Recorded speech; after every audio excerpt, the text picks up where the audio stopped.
सकते हैं, नौजवान साथी भी बैठे हैं।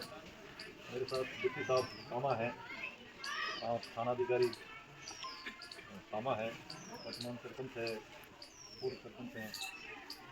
ये बहुत अच्छी पहल है। कभी मैं और डिवाइस के साथ थाने पे बैठे थे तो सरपंच साहब और आपके गाँव के कुछ लोग आए थे, तो उन्होंने कहा था सर इस साइबर ठगी से गाँव पूरी तरह परेशान है, हम एक मीटिंग का आयोजन करेंगे जिसमें हम ये प्रण लेंगे इस बुराई को हमारे गांव से समूल नष्ट किया जाए।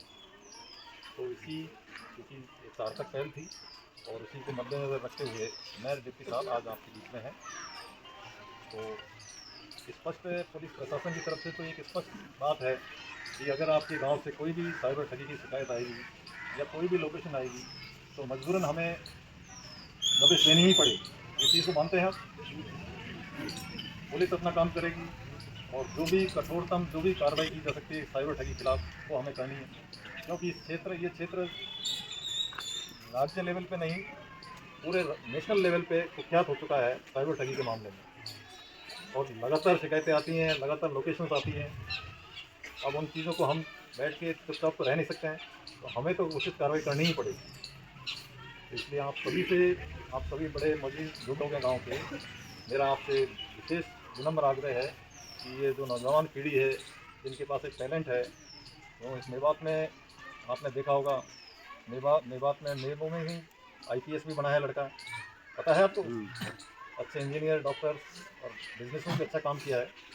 तो इनको बच्चों को उस तरफ मोड़ा जाए।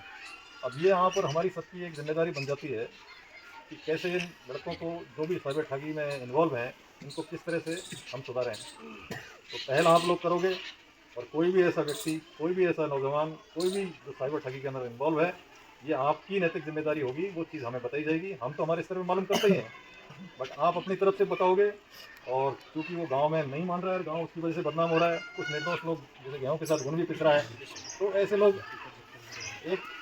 की वजह से अगर पूरे गाँव में परेशानी आ रही है, तो आप लोग अपना नैतिक फर्ज मानते हुए हमें बताओगे और हमारा सहयोग करोगे। और निश्चित रूप से अगर शिकायतें बंद हो गई, लोकेशंस नहीं आई, तो कभी पुलिस आपके गांव की तरफ नहीं आएगी। ये मेरा आपसे वादा है। और इसके लिए आप लोग सभी को सतत प्रयास करने पड़ेंगे। जो भी बच्चा, जो भी व्यक्ति अगर इस चीज़ को कर रहा है, अपने स्तर पर रोकिए उसे। नहीं रुकता है तो हमें उसकी जानकारी दीजिए, फिर हम उसे ठीक कर देंगे। तो आप सभी इस चीज़ के लिए सहमत हैं? तो बहुत बहुत धन्यवाद। मैं चाहूँगा अगले जो भी वक्त आ रहा है इसमें शायद कोई लोकेशन, कोई शिकायत इस गांव से नहीं है, तो हमें भी खुशी होगी। और जो भी पुलिस से, प्रशासन से, आप लोगों का जैसा भी कोई काम है, मैं हूँ, डिप्टी साहब हैं, थाना अधिकारी है, किसी वक्त आके मिलिए, आपका पूरा सहयोग करेंगे। धन्यवाद। पूरे गांव में इस चीज़ को महसूस किया जिसको पुलिस और सरकार महसूस कर रही थी कि मेवात में जिस लेवल से साइबर क्राइम बढ़ा, और इसी साइबर क्राइम की वजह से यहाँ का युवा, यहाँ के बच्चे अपने लक्ष्य से भटके हैं। उनमें बुराइयाँ आई हैं जिनका असर पूरे समाज पे पड़ रहा है।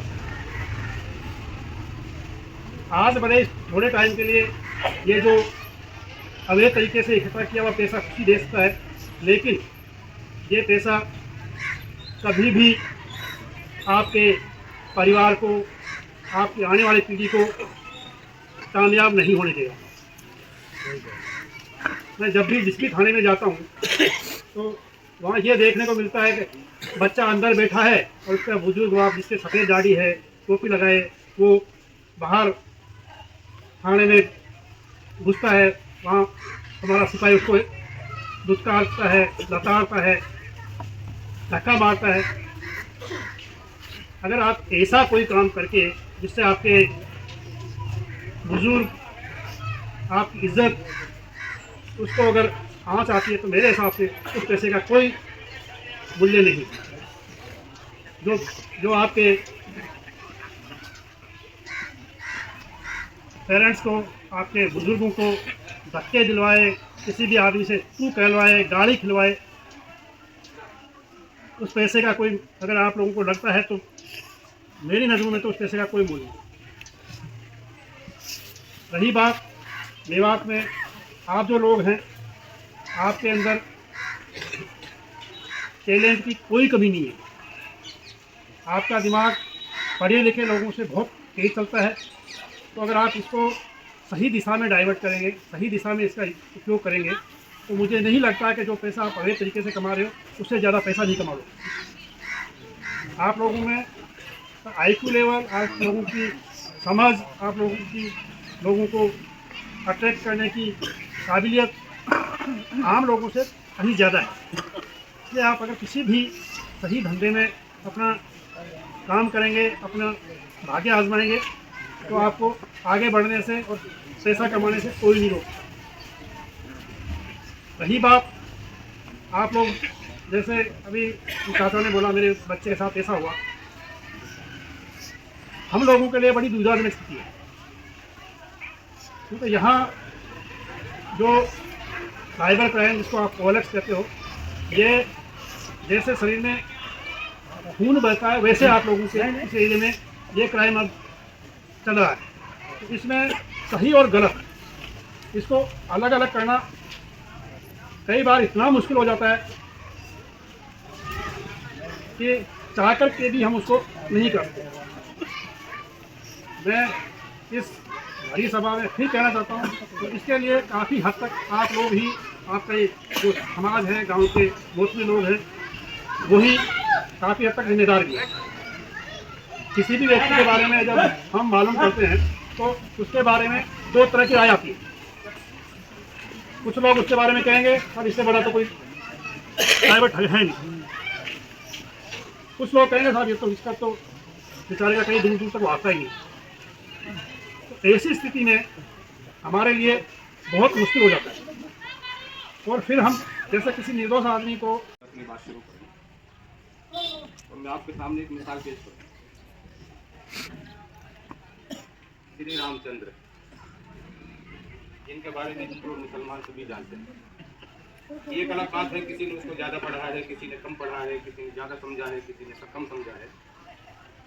चोरी करने के लिए चोर उनके मकान में भी पहुंच गए। श्री राम जी के मकान में भी चोर चोरी करने के लिए पहुंच गए, लेकिन जब चारों तरफ देखा तो वैसे कुछ नहीं मिल पाया। जिस दौलत की, जिस चीज की तलाश में गए थे वो चीज तो मिली नहीं।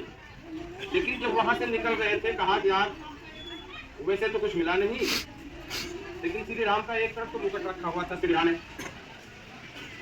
और दूसरी तरफ जूतियां निकली हुई थी। तो एक ने तो उठाया था मुकुट को और दूसरे ने जूतियां उठा ली, और मकान से लेकर जिस वक्त निकल रहे थे इत्तेफाक होता है जागर हो गई। जाग गए लोग और उनका पीछा किया। पीछा करते हुए जब वो जा रहे थे, आगे चोर भागे जा रहे हैं और पीछे गांव वाले ले लेकर भागे जा रहे हैं। लेकिन कुदरत का निजाम था, कुछ दूर चल के दूसरे गांव में कोई सभा हो रही थी, जिसमें गालिबन वही कीर्तन, वही रामायण पढ़ी जा रही थी। और वो लोग उन लोगों में जाकर के छुप गए, बैठ गए। लेकिन यहां सोचने की बात यह है कि जिस आदमी के पास वो मुकुट था, रामचंद्र जी का ताज था, रामचंद्र जी की एक शान थी, उसने उसको स्वापी में लपेटा अंगूछे में और जांग के नीचे दबा कर बैठ गए। चोर भी था, नादान भी था। और जिस आदमी के पास, जिस चोर के पास वो जूतियां थी, उसने कहा यार जूती ही सही, लेकिन है तो रामचंद्र जी, क्यों ना इनका आदर किया जाए। उसने वो अपने सर के ऊपर रखी और सर के ऊपर अंगूछा बांध लिया। और अंगूछा बांधने के बाद में जो है वो बात चलती रही, सुनती रही, होती रही। सुबह को जिस वक्त मजलिस बर्खास्त हुई तो उस वक्त जिसने वो जूतियां अपने सर पे रखी थी, मेरे दोस्तों, वो तो उन लोगों में मिलकर चला गया। कुछ पता नहीं चल पाया कि चोर है, साहूकार है, यहाँ का है, कहीं गहर का है, दूर का है। लेकिन जिस आदमी ने रामचंद्र जी के मुकुट को अंगूठे में लपेट करके जांग के नीचे रख लिया, अब उस चक्कर में तू जब इसे लेके चलेगा तो ऐसा ना हो कोई तुझे देख करके ये पूछ ले कि ये क्या है, और वो बैठा रह गया। लेकिन वो खोज लगाने वाले जो थे वो इस फिराक में थे कि है तो यही, तलाश किया जाए। लेकिन जब सारे लोग चले गए, उसी अकेले को बैठा हुआ देखा तो फौरन जाके पकड़ लिया। पकड़ने के बाद कहा कि भाई तो कौन है? इस तरह से हम चोर का पीछा करते चला रहे हैं। उसने कहा कि भाई मैं ही चोर हूँ, लेकिन सही बात यह है कि मुझसे गलती हुई जिसकी वजह से मैं पकड़ा गया। तो क्या हुई? आखिर जिस ताज को रामचंद्र जी ने सर पे रखा और आम लोगों ने उसकी पूजा की, मैंने उसकी बेहुरमती बेइज्जती की है, इसलिए लिहाजा मुझे जो है ये सजा मिलनी चाहिए। यहाँ मैं एक चीज बताता हूँ, जो आला ज़र्फ़ हैं वो अहले गरज से खुद झुक के मिलते हैं और सुराही सुरनगू हो के भर देती है पैमाना। मेरे दोस्तों, सुराही भी उससे पहले पैमाने को नहीं भर सकती शराब के को, जब तक कि वो झुकना न सीख ले। इसी तरह से हम अगर बड़ों का आदर नहीं करते रहेंगे, बड़ों के हुक्म को नहीं मानते रहेंगे, इनके हुक्मों को ठुकराते रहेंगे, इनकी बातों की पालना नहीं करेंगे, तो मेरे दोस्तों हमारे साथ जो होना है वो आप भी समझ रहे हैं, मैं भी समझ रहा हूँ। जिस तरह से रामचंद्र जी के जूतियों का आदर करने वाले ने अपने आप को बचा लिया और मुकट के मतलब एक जो है बेइज्जती करने वाले ने अपने आप को फंसा दिया, इसी तरह से आज हम आपके सामने सब तरह का वादा किया है।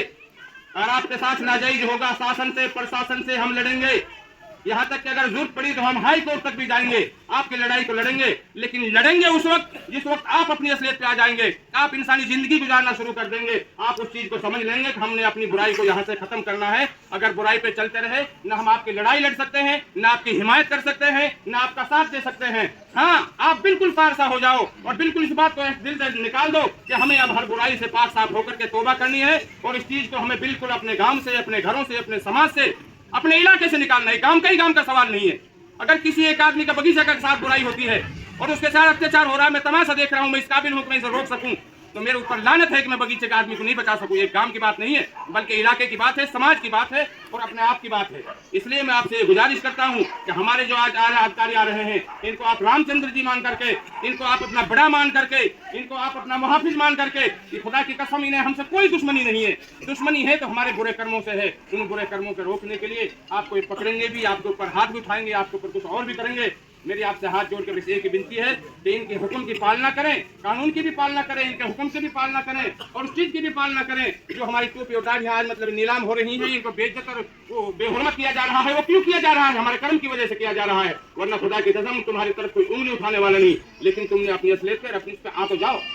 इसलिए मेरी आपसे हाथ जोड़ के गुजारिश है, आप एक दिल होकर के हाथ उठा करके ये है कि इंशाअल्लाह आज के बाद हम हर बुराई से पनाह मांगते हैं, हर बुराई से तौबा करते हैं। इसी तरह से इस चीज को भी आओ कि हमारे आला अधिकारी हमारे बीच में बैठे हुए हैं, ये हमारे हुक्मरान हैं, हमारे माँ बाप